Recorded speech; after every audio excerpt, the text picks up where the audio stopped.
Hello and welcome back to the channel. Today we're going to be playing some War Thunder tanks, and we're going to be taking out the M4 Sherman today.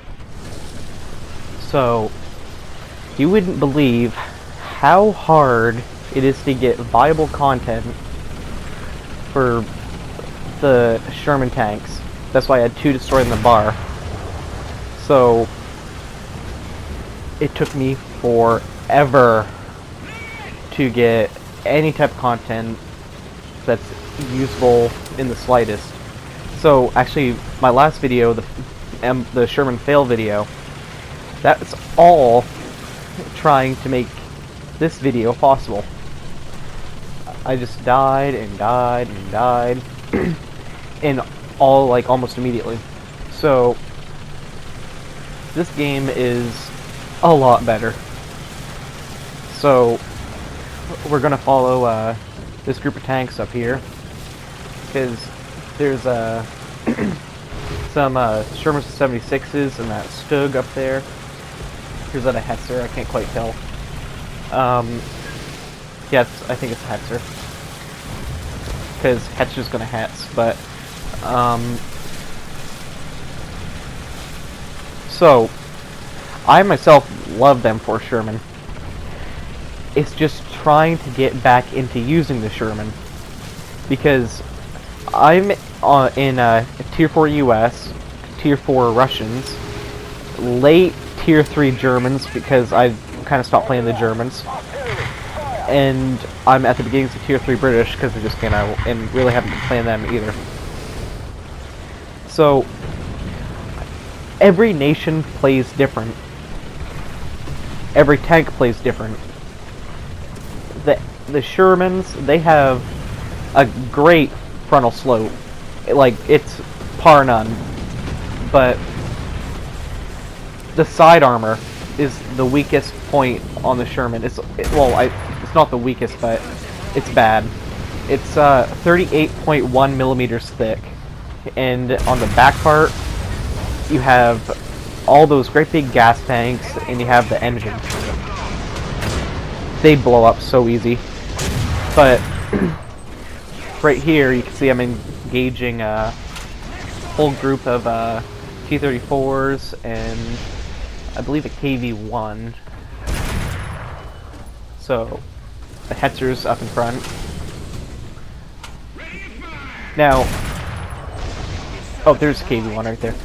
I think the Hetzer's gun is actually way better than this on this Sherman. Actually, I know it's way better. And the armor is really good too. But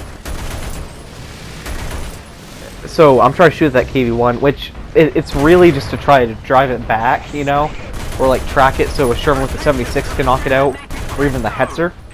Because the 75 on the older model Shermans, like the M4, the M4A1, and the A2 that I'm driving right now, that gun, it can't do anything to the front armor of KV-1. Like, no matter what model it is, can't do anything.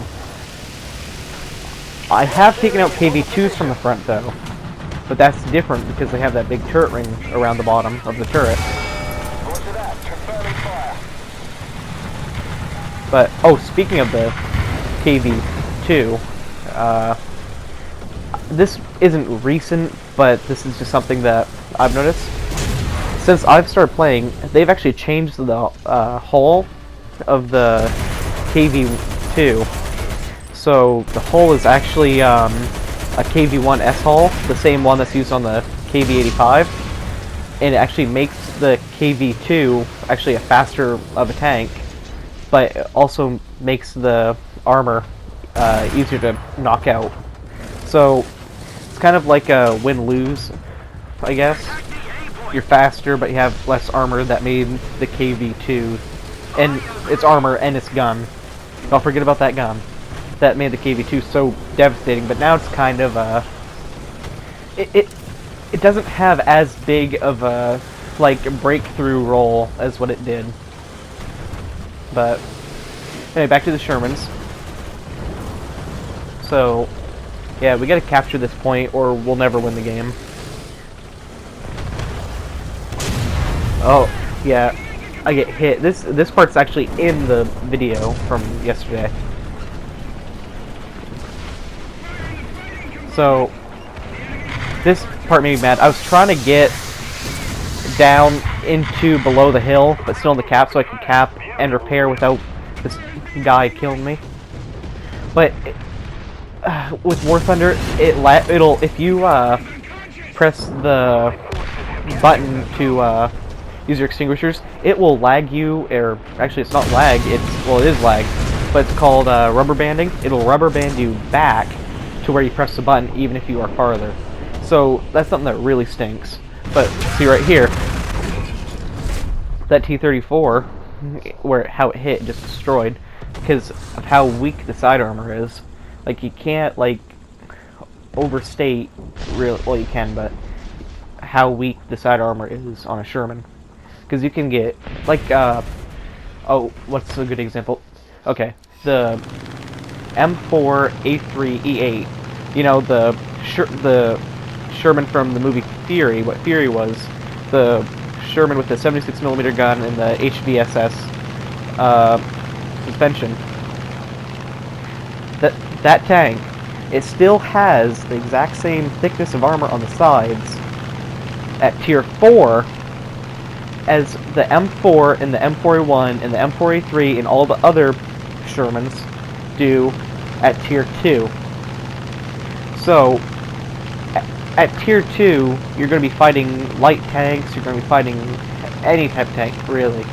Heavy tanks, light tanks, whatever. Other medium tanks, even. So, it makes it so you're kind of a glass cannon, like, majorly, with the Shermans with the 76mm guns. Because you have that beautiful, amazing gun, but you get knocked out, like, in 1 or 2 shots. More often than not, 1 shot to where your gas is stored. Oh yeah, I could have pulled away from that, but I wanted to really get that KV-1, but it didn't really work, so I wanted to kind of suicide myself to see if I could get the shot off. It didn't work. But seriously, the Sherman, it's a beautiful tank, but it doesn't have the right...